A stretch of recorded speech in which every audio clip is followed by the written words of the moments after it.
So to the surprise of absolutely nobody, I have opinions. I just want to start by saying, I like it. I think the suit is good. It's very comic booky, it's very colorful, I like it. It's a good suit. Am I a little annoyed that it's the new 52 suit? Why? Does everything that comes out about this movie need to give me cautious optimism? It's a really comic accurate suit, but it's the new 52 suit. You're gonna get Guy Gardner in a movie, but it's gonna be played by Nathan Fillion. In all seriousness, I do genuinely like this suit. If I'm being 110% honest, I think the speed lines are a little bit much, and I really, really don't like the collar. But it's good. It's a really solid comic booky Superman suit. And I will also note, in the grand scheme of things, this is most likely the first suit that we're gonna get. Like, none of the Dark Knight trilogy Batman suits were great.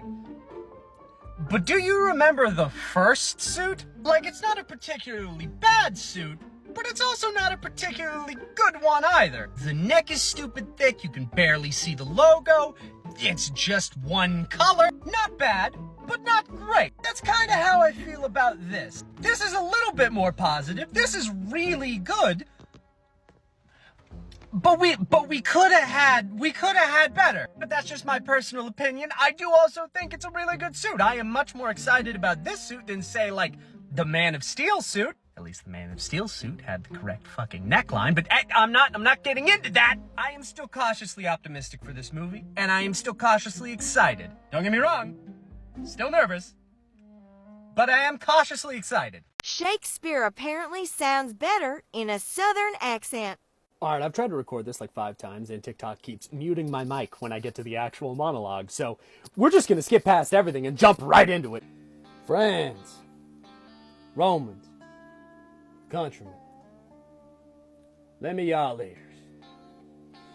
I come to bury Caesar, not to praise him. The evil that men do lives on after him. The good is often enfettered with their bones, and so let it be with Caesar. The noble Brutus hath told you that Caesar was ambitious, and if it were so, it were a grievous fault. And grievously hath Caesar answered for it. Here, under the leave of Brutus and the rest, for Brutus is an honorable man, so are they all honorable men. Come I to speak at Caesar's funeral. He was my friend, faithful and just to me. But Brutus says he was ambitious, and Brutus is an honorable man. He hath brought many captives home to Rome, whose ransoms have the general coffers filled. Did this in Caesar seem ambitious? When the poor hath cried, Caesar hath wept. Ambition should be made of sterner stuff. No, but Brutus says he was ambitious. And Brutus is an honorable man. Y'all did see that on the Lupercal I did thrice present him with a kingly crown, which he did thrice refuse. Was this ambition? Yet Brutus says he was ambitious. And yeah, Brutus is an honorable man, and I do not speak to disprove what Brutus spoke. But I am here to speak what I do know. You all did love him once. And not without cause, might I add. So what cause have you to withhold it to mourn him? Oh, judgment! Thou art fled to brutish beasts, and men have lost their reason. Bear with me, my heart is in the coffin there with Caesar and I must pause until it come back to me. Fuck! That's That shit is long. How do people remember all that? Man, why didn't any of y'all tell me that getting a physical labor job would be fucking tiring? My original plan was like, oh yeah, I get off at 3:30 every day. I can make a video after work every single day. That's totally fine. And then every single time I got home, I would be like, okay, I'm just gonna sit down. Oh, it's been a long day. Seconds. Literal fucking seconds. I'm better now. My body got used to it now. But fuck, I didn't think I was gonna be that fucking tired all the time. Which, thinking back on it, is definitely my fault. I should have planned for that at the end of the day. Anyway, welcome back to Regrettable Superhero of the Week, the weekly, non-weekly show where I pick one character out of the League of Regrettable Superheroes and then I run them the fuck down. Who are we going to get today? See, I really want someone who's just really fucking out there this time. Honestly, someone who's just fucking cray, and we got Slapstick. We got Slapstick. I would bet my follower count that this is the same Slapstick that got reinvented in Deadpool comics just a couple of years ago. Would you look at that? So I'll be perfectly honest, I'm a huge Deadpool fan, but I didn't read Deadpool and the Mercs for Money, which is where I primarily know Slapstick from. But I do know that that team was completely filled to the brim with like C-tier superheroes that ended up being absolutely brutal. So I am a little fascinated to know more about this guy. As much as this looks like a Mad Magazine strip, is the entire crux of his bad guy that he's an actual child? I'm a little worried about this bad guy being an actual child. I do always find it hilarious when comic artists draw like cartoon-style characters because they always get like just up to the line and then something like Uncanny Valley-like comes out. Like, I don't know why. I'm no better. Whenever I draw comic book characters in a cartoon style, it always looks just a little wrong. It just doesn't look exactly like a cartoon, and it always throws me off. And it's not even because the art is bad. It's just something about this does not scream cartoon, and I don't know what it is. There's just a little bit too much, like, comic in the art, right? There's just a little bit too much detail. Okay, I will admit I can see the vision. The awesome Slapstick was created by Lee Kamansky and James Fry in Slapstick #1 of Marvel Comics in November of 1992. Slapstick is actually Steve Harmon, a high school smart aleck and difficult child who was whisked away to Dimension X when aliens invaded in the middle of a carnival. Also, the aliens were evil clowns. Just by the way, you know, just throwing that out there. For some reason, the travel between dimensions turned Slapstick into a literal Looney Tunes cartoon character, and after saving the alien abductees,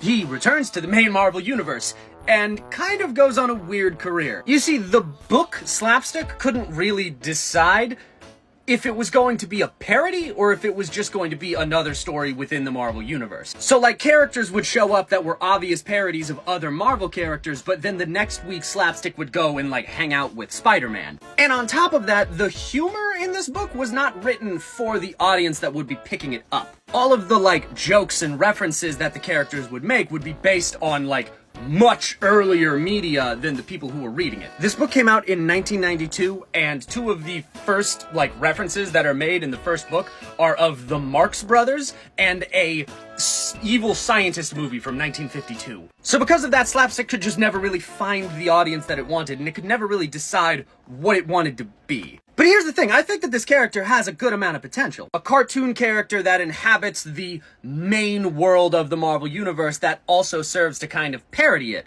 You see, the problem is that there's like 4 other characters in comics that already do that. Deadpool, Madcap, Plastic Man, The Creeper, Forbish Man, fucking Ambush Bug. There's already so many characters that do a lot of what this character's shtick is. So while I see the vision and I see the potential, I think the potential's been tapped with like a billion other characters already. So because of that, I'm sorry, Slapstick, but I gotta give you the seal of regret. Maybe he's better in Deadpool and the Mercs for Money. I don't fucking know.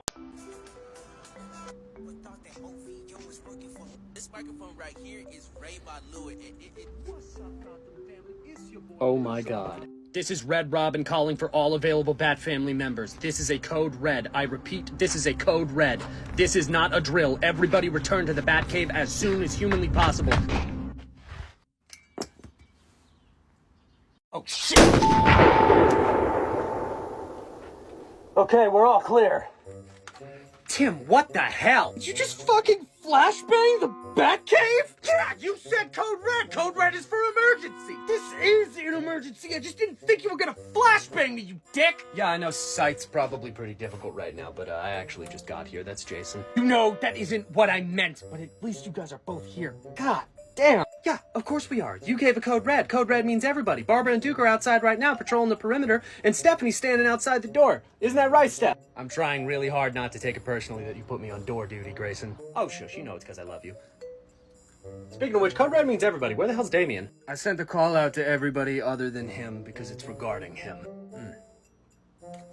Now, I know good and goddamn well you're not about to tell me that my baby boy did something wrong. Depends on your definition of wrong. You know, Grayson, one of these days we should probably have a long and hard discussion about your very strange obsession with protecting that boy. Obsession? What obsession? I don't have an obsession with somebody using my inherited name and title and that previously resulted in the death of one of my close loved ones. Shut up, Jason. You know, I would really find that sweet if it wasn't so sad. And what sweet? There's nothing to find sweet. Why are we here, Tim? I found some information on the net regarding Damien that I feel is the entire family's responsibility to bear. Didn't kill someone again, did he? He didn't do it on live TV, did he? Dear old dad tends to hate that. No, actually, it's somehow worse than both of those. Oh? Show me. Prepare yourself. I don't think you're ready. I wasn't ready. Cut the crap, Tim. Let's get to it. What happened? Okay, but just remember, I warned you. Oh my God. Is that? Yeah. It is. Let go of me, you have zero right to detain. What is going on here? Damn it! I'm sorry, guys, he got Pat. Oh my God. Damien? Who showed you that? When did you get a TikTok? What's up, Gotham family? It's your boy, Rizzle Robin, coming at you live from day 376 of the Robin Experiment. That's not me. That's not you. Of course not. I'm not nearly as charismatic as that young man is. I just want to thank everybody for donating on the lives because I was able to get this dope-ass new sword. I can't show it on here without getting shadow banned because I always end up getting shadow banned. And nobody tell the Batman he doesn't particularly like when I cut the shit out of goons, but it gets clicks done. You're a literal billionaire. Why did you need donation? Well, they had no reason to believe that Robin is a billionaire. So that is you. No, that's just a totally different, separate Robin. There's a ton of them. Yeah, bud, and we're all in this room. I will cut you with my subscriber sword drink, I swear! This is the best day ever. Make sure you smash that follow button and make sure notifications are turned on so you can see every time I light up this fucking bat signal. Oh, I gotta get on this. What's the ad? Don't you fucking dare. Robin Bomb01. Insensitive, but on it. Oh, I gotta get on this. That's Bomb with a DA, right? Can somebody kill me again? I wanna go back to Apocalypse.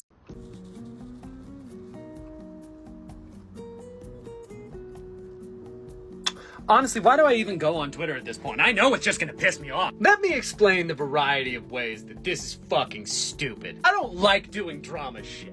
I don't like talking about when actors say dumbass things. But what the fuck are you even talking about, Anthony? How about we start with the fact that, A, you're the villain. You're the villain. Your job is to get your ass kicked. And second of all, your good guy, the guy who is fighting you that kicks your ass, is essentially just British Punisher. But that's not what we're arguing. He knows that Homelander isn't as powerful as Superman. That's fucking stupid. That's ridiculous. What he's arguing is that Homelander would defeat Superman because Homelander's willing to fight dirty. Because if they got into a knockdown, drag-out fight, Homelander would win because he would fucking throw sand in his eyes and use children as a human shield to stop Superman from beating the shit out of him. And I just... Oh my God, can we stop acting like Superman doesn't fight bad guys? Like his job isn't kicking the shit out of people that do that? Like Superman's main bad guy isn't just a regular guy who's essentially the Oompa Loompa felon-in-chief if he was actually fucking smart? You know what, Anthony? I have the absolute best reading material for you if you genuinely believe that this is true. It's called Superman, What's So Funny About Truth, Justice, and the American Way. But you know what? Some people don't have time to read comics, or just read in general, so let me recommend you a movie that's based off of this exact storyline. It's called Superman vs. the Elite. You might have heard of it. The entire plot revolves around Superman having to contend with a group of other superhumans that are willing to fight dirty. Do you want to know how that book ends? Superman lobotomizes the bad guy. That's an exaggeration. He sends a small concussive force through Manchester Black's eye into a part of his brain that's abnormal to basically put his telepathy powers to sleep for a little while. But let me state that in a little bit more of layman's terms. Superman, using his laser vision, looks into a dude's eyes and essentially turns a part of his brain off. Did I mention that was after he took all of this dude's best friends and shot them up into orbit high enough that they passed out due to lack of oxygen, then piled them up in a pile for them to be taken away by authorities, and then told this dude that he just threw them into space and killed them? The literal entire point of what's funny about Truth, Justice, and the American Way is that Superman can fight dirty and doesn't, because it's harder and because it's the better thing to do. But if he did, he would wreck house. And if you fight dirty against Superman, he will just find a way to take you the fuck out. He's not Goku. His compassion has limits. Yeah, you're right. Superman's not gonna kill a bunch of civilians to be able to defeat Homelander. He wouldn't fucking have to. He would just grab him and fly him up high enough into the sky that he passed out. Or, you know, do any of the variety of things that have made this guy lose for 3 fucking seasons of television. Yeah, bullets don't hurt him, but he can grab him, drag him to the Nevada desert, and punch him through a fucking mountain. That might do it. Homelander's not smart enough to realize that the sun is the thing that's giving him his powers. One of Superman's main bad guys is a dude that drinks people. Fighting dirty is just another fucking day in Metropolis. Oh my god, I can't keep talking about this. This is the dumbest fucking thing I've ever heard, and you shouldn't listen to that opinion. What you should do is go and read Superman, What's Funny About Truth, Justice, the American Way, and then watch Superman versus the Elite, because it's great. In fact, I'm gonna throw one of the speeches at the end of this, because it's one of the best fucking Superman stories ever told. You should go and check it out. And if you think that Homelander could kick Superman's ass, good for you. It's obvious that you haven't read the same stories as me. I suggest you read a few of them. They're really fucking good, and Superman's not as big of a pushover as you think he is. Anyway, here's a cool speech. You all saw! Everyone on Earth saw what you did to us, and they know you know better. There's nothing special about you. Yes, they did see. They saw the ugliness of violence as a solution, and it frightened them. It frightened me too when I decided to cross that line and do what you do. It's so easy. Anger. Vengeance.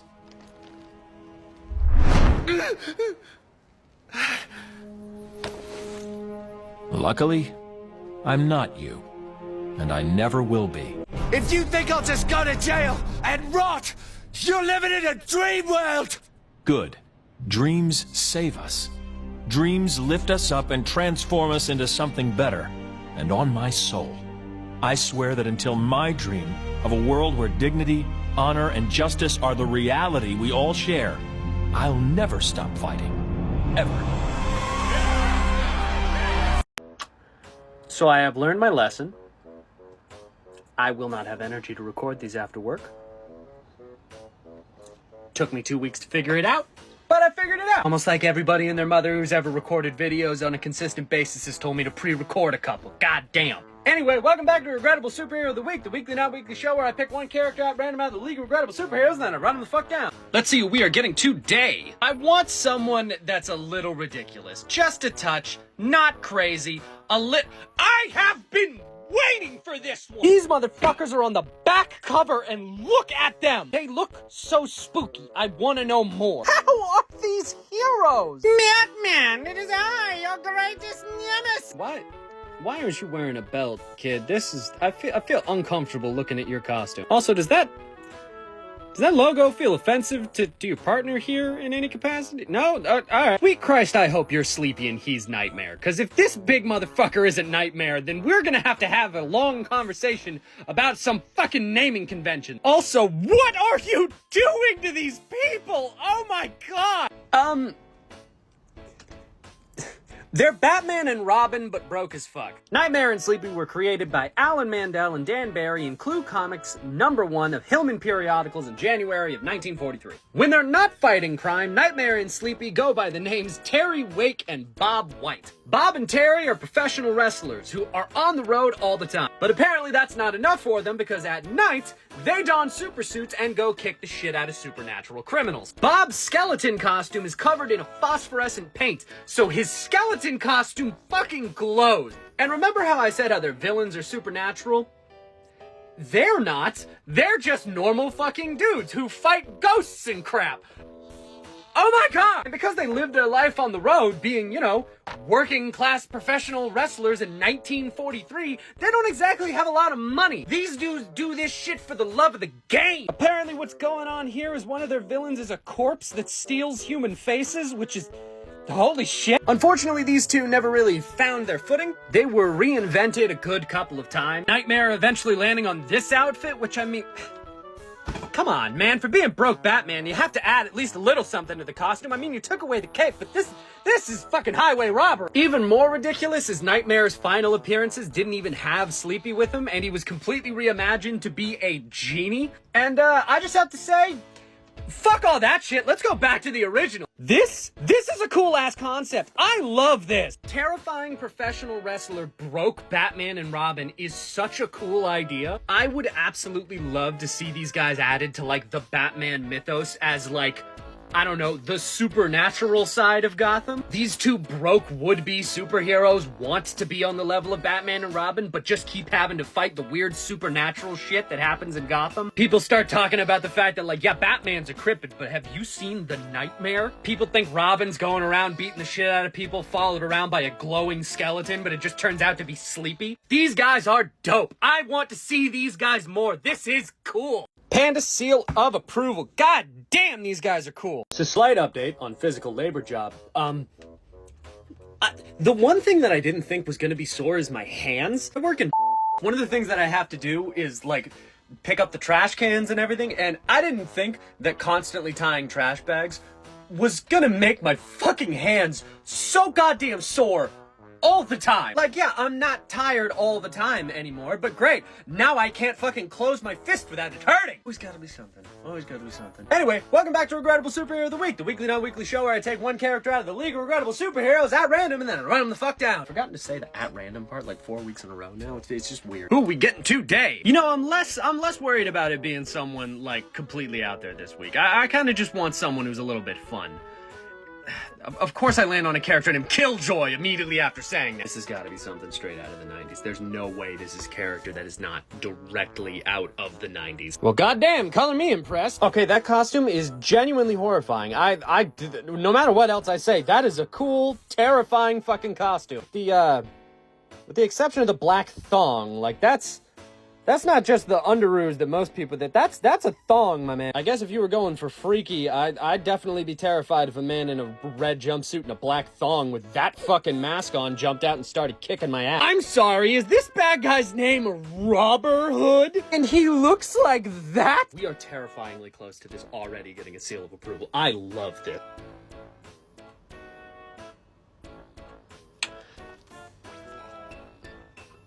I take back what I said. Killjoy was created by Steve Ditko, yes, that's Steve Ditko, in E-Man #2 of Charlton Comics in December of 1973. But before I even get into this, you need to know that Steve Ditko is an objectivist, like old school classic Ayn Rand objectivist. Good is good, bad is bad, man is entitled to the sweat of his own brow, meaning that if you're poor, it's because you have made the decision to be poor and just haven't worked hard enough, that kind of objectivist. The bad guy in the first BioShock game is entirely based off of the philosophy that Steve Ditko had 100% earnestly.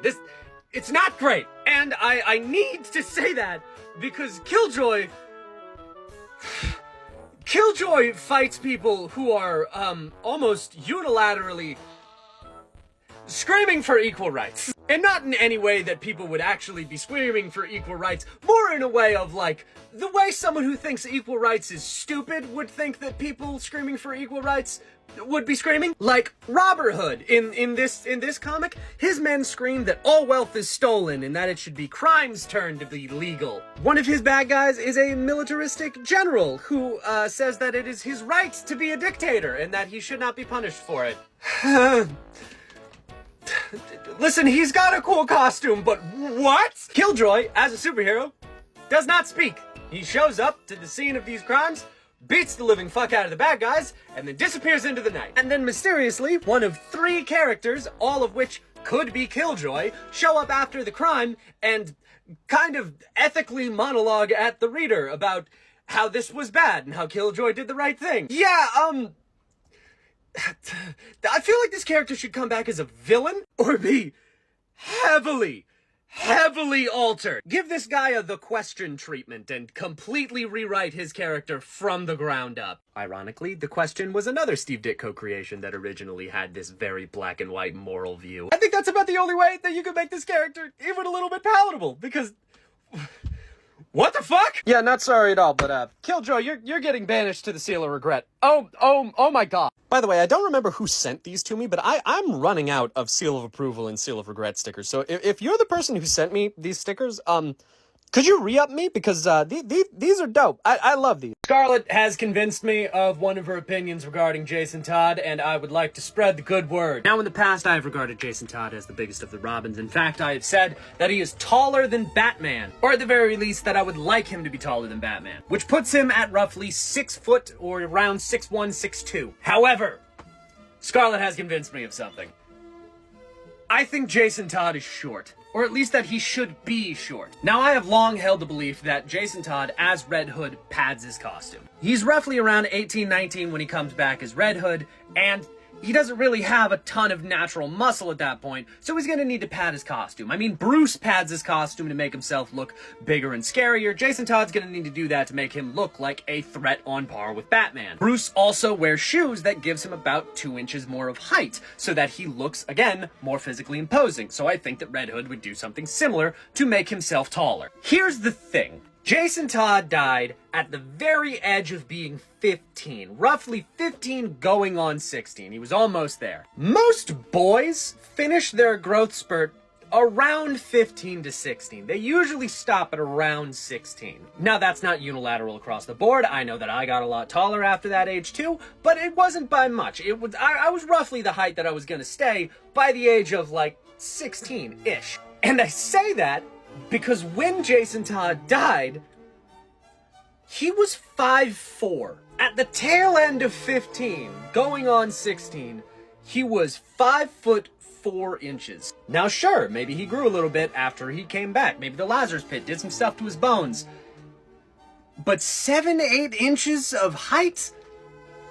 That's kind of hard to believe, don't you think? I don't know. I just think that it would be interesting if Jason Todd not only padded his costume to make himself look more muscular, but if he was just a naturally short guy and he needed to make himself look taller in other ways if he wanted to have that physically imposing look. Or maybe he could just be short and we could have some more positive male short representation. Think about all the superheroes out there. Think about the fact that 98% of them are 6'1", 6'2", and we have like maybe 5 off the top of my head that are like good, reasonable, short guy positive role models. And maybe about 2 of them are well known publicly. I don't know, give me your guys' opinion. What do you guys think of a like 5'4" Jason Todd? Or maybe even just roughly around that like mid 5 foot range, if he isn't 6 foot tall, if he isn't the biggest Robin. Because realistically, considering the time he died and what height he was when he died at the end of his growth spurt, he probably should be. I'm gonna make a bold Red Hood statement that I'm gonna have to defend. But I need y'all to hear me out. If you are a fan of Jason Todd, if you are a fan of the character of Red Hood, but you're not real big into the whole vigilante mercenary type of feel thing, the whole murdering the bad guys, I think you might be a Stephanie Brown fan. Here is the thing. Stephanie Brown is like a cough away from being Jason Todd. Like, the only 2 major differences is that when she came back from being dead, she didn't turn into a murderous psychopath, and her dad's an actual supervillain and not just a no-name goon. I mean, for fuck's sake, when Jason Todd was first introduced in the comics, he was also blonde. Let's be honest here. Down on their luck street kid who was raised poor as dirt in the streets of Gotham City is adopted by the Batman to become a protege, actually a Robin, and uses that to be able to fight the exact type of criminals that are like their father, ultimately adopting a more cheery and upbeat personality to be able to fight off those evils while still kind of grinding the gears of their mentor a la Batman to actually get those things done, disregarding and disobeying direct orders for the greater good of the people around them, ultimately ending up in their death, ultimately being regarded as one of the greatest mistakes of Batman, and ultimately one of the biggest disappointments to the name of Robin. Yeah. Sounds a little familiar, doesn't it? Yeah, Jason Todd gets all of the love, I mean me included, obviously. And Stephanie Brown doesn't really get all that much spotlight. Sexism. I think there's a real big missed opportunity in having these characters interact more. I think having them have more of a brother-sister relationship would be really good, especially after Jason Todd comes back after No Man's Land. They have a lot to relate on. They have a lot to discuss, and they have a lot that they could really rely on each other for. I would love to see a series of just these two running around, these two, like, showing how similar they are and showing in the ways that they contrast. Because ultimately, they're two endings to the same story, molded by their individual experiences and who they are as people, both in gender and personality. I don't know. I think it would just be interesting. And also, if you are a Jason Todd fan, you give some Stephanie Brown stories a shot. And if you're a Stephanie Brown fan, go read some Red Hood. See what you like. Add some characters to your roster of favorites. One of you motherfuckers got some explaining to do. Now, I have said repeatedly, that I have the best fans. Full stop. It's a little bit of a catchphrase around here.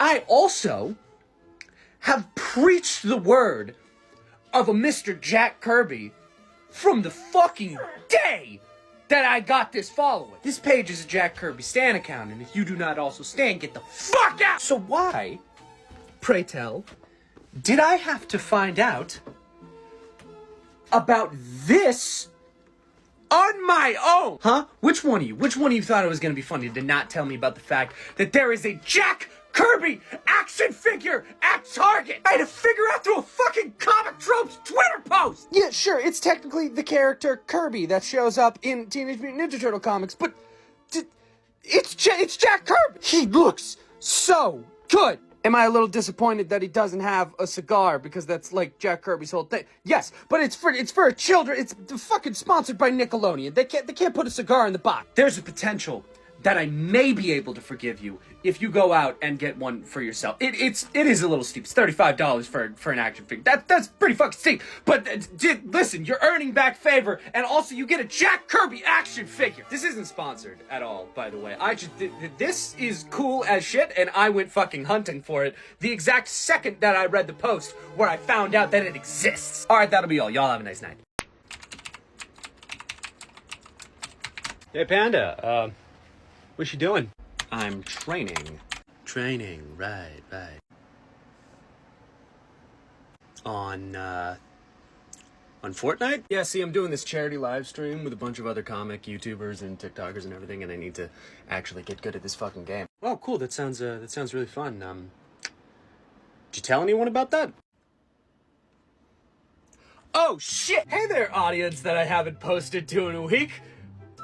I'm doing a charity live stream with a bunch of other comic book YouTubers and TikTokers. And I mean like seriously a bunch. All donations go to the Cancer Research Institute, and I would not bet on me. It's gonna be an absolute blast, and I hope this last second announcement isn't too late. Come check us out, 3 p.m. Central Standard. Let's go. Fortnite for charity. Woo!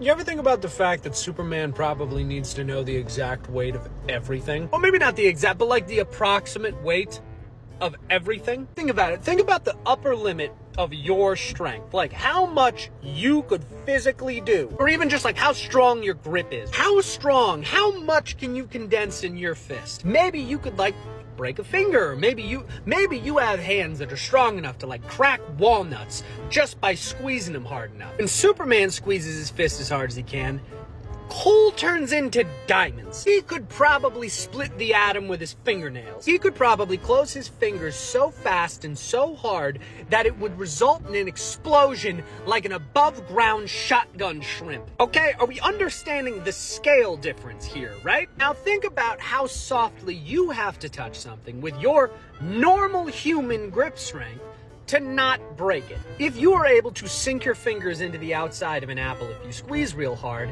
imagine if your fingers had the capacity to shatter diamonds. Comparatively, you would have to hold something incredibly delicately. Now, let's say you as a normal human can lift roughly 50 pounds. Superman can lift a book of infinite pages. Let me state that again. Superman can lift infinite mass. He has pulled universes. So imagine how careful and how consistent and how repeated the action needs to be for him to pick up his glasses. He needs to know exactly how much those glasses weigh, exactly what it would look like for a normal human to pick them up, and exactly how much pressure he is able to apply before those glasses fucking explode from the fucking speed of light statue with the strength of God that he is. It's a very strange thing to think about is all. That is going to be it for this month. I just want to say thank you to all of my lovely, lovely patient patrons over on Patreon. Amanda Barnstead, Andrea Lanowitz, Anthea Yu, Bill Bro, Brandon Bilbrey, Carol Cowett, Christopher Bosgard, Cowfish Man, Definitely Not 5 Gene Stealers in a Trench Coat, Devin Nicholas, Dee Dee, Dragon Fang, Eddie XIII, Elizabeth Rush, Gamer X, Have a Heart Tin Man, Ivana Martin, Jacob Seffel, Jake Williamson, Jeffrey Aviles, Jeremy Strickland, Joe Stewart, Kat Q, Kyle Rayner, Magoo, Max Baker, Midnight Ace Evergreen, Miles Patrick, Mr. Nobody 13, Noah, Oplin, Righteous Duke, Schmop Clop, Shadow Spike, Simply Smithy Jr., Silver Bullets 23, Slytherin Deception, Tangled Web, The Brain Teaser, Thomas Randolph, Toon Reaper, Toy Box, and T.S. Famder. And if you too want your name read out in the credits of every one of the videos that I do over here on YouTube, then head on over to Patreon and subscribe for $15 or more. Or, if you just want to be generous, even $1 helps. Panda, where the hell have you been for 4 months? Working? I really thought that I was going to be able to juggle 2 things at the same time, and apparently, I don't have the spoons for that shit. I am so sorry for the amount of time it has taken me to upload the 4 videos I'm going to be uploading. But, I actually sat down and took the time to actually do them now. So I hope you guys enjoy. I promise to get back to cranking out content as best that I can. I am sorry for the crazy amount of time that it has taken. So thank you guys for being so patient. I love you all. None of this exists without all of you and all of your kind hearts. So thank you so much for watching. Thank you for enjoying my content, and I will see you guys in the next one.